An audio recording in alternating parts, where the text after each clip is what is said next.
یہ مسئلہ بھی یاد رکھنا چاہیے کہ طائف جاتے ہیں زیارت کے لیے، تو طائف کے بعد جب آپ واپسی آئیں گے تو اب آپ بغیر احرام کے نہیں آ سکتے.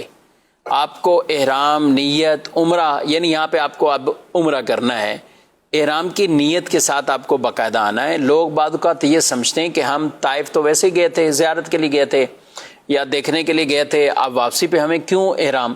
تو وہ میقات ہے وہاں پہ.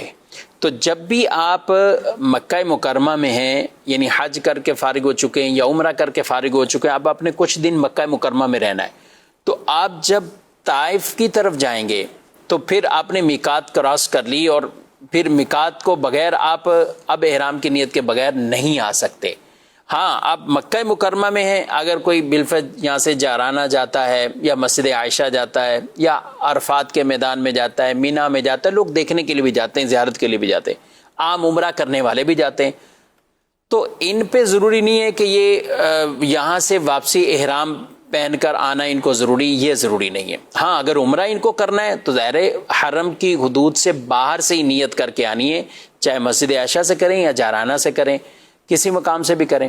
لیکن اگر آپ طائف جاتے ہیں تو پھر آپ نے گویا کہ میقات کو کراس کر لیا ہے، تو اب آپ واپسی اس طرح نہیں آ سکتے کہ آپ بغیر احرام کے ہی آپ مکہ مکرمہ میں آ جائیں. اگرچہ آپ کا عمرے کی نیت ہو یا نہ ہو، باہر صورت آپ کو احرام سے ہی آپ کو آنا ہے، کیونکہ میقات گزر کر جو بھی حرم یا مکہ مکرمہ میں آ رہا ہے تو اسے عمرہ یا حج کی عبادت ادا کرنی ہے. اب حج کے خاص ایام ہوتے ہیں، اس کے علاوہ ابھی جب آپ کریں گے تو آپ کو عمرے کا احرام باندھنا ہوگا اور وہ نیت کرنی ہوگی. تو لہذا جو بھی افراد آپ چاہتے ہیں تو وہ اپنے ساتھ اپنے احرام وغیرہ یہ چیزیں بھی لے کر جایا کریں، تاکہ واپسی پر آپ یہ نیت کر کے اور وہیں سے آپ میقات سے ہی نیت کر کے احرام باندھ کر اور نیت کر کے آپ مکہ مکرمہ واپسی آئیں. اس مسئلے کو یاد رکھنا چاہیے. بہت سے لوگ اس میں غفلت اختیار کرتے ہیں اور پھر ان پر دم اور دیگر معاملات لازم آتے ہیں. اگر کوئی طائف سے آ جائے، ایسے واپسی آ جائے، طائف گیا تھا اور وہاں سے سیدھا بغیر احرام کے مکہ مکرمہ آ گیا، تو اب اس پر لازم ہے کہ واپس طائف والے میقات پر جائے اور وہاں سے جا کر احرام باندھ کر دوبارہ آئے. وہ ایسا کر لے گا تو جو اس کے اوپر دم لازم ہوا تھا وہ ختم ہو جائے گا، ساکت ہو جائے گا، اور وہ اب آ کر پھر احرام باندھ کر جب آئے گا تو عمرہ کرے گا اور عمرہ کر کے پھر وہ حلال ہوگا. اگر کسی نے ایسا نہیں کیا، مسجد عائشہ سے ہی جو ہے وہ عمرے کا احرام باندھ کر اس نے عمرہ کر لیا، تو ایسی صورت کے اندر اس کے اوپر دم لازم ہوگا. بسا اوقات لوگ یہاں پر یہ سوچتے ہیں کہ بھئی طائف جانے کے اندر اتنا ٹائم لگے گا، اتنے پیسے جو ہے وہ لگیں گے، چلیں دم دے دیتے ہیں.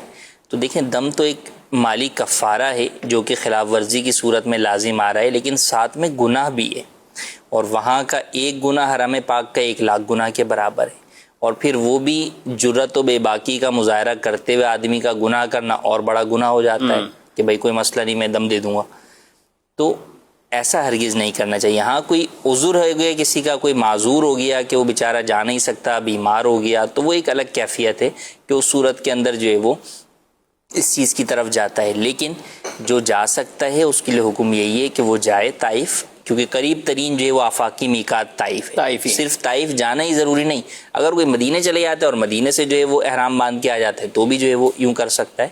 لیکن اصل میں قریب ترین میقات طائف ہے، آفاقی میقات، تو لہٰذا وہ وہیں جائے اور وہاں جا کر احرام باندھ کر پھر واپس آئے، اور جو اس نے خلاف ورزی کی اس کی اللہ پاک کی بارگاہ میں سچی توبہ بھی کرے.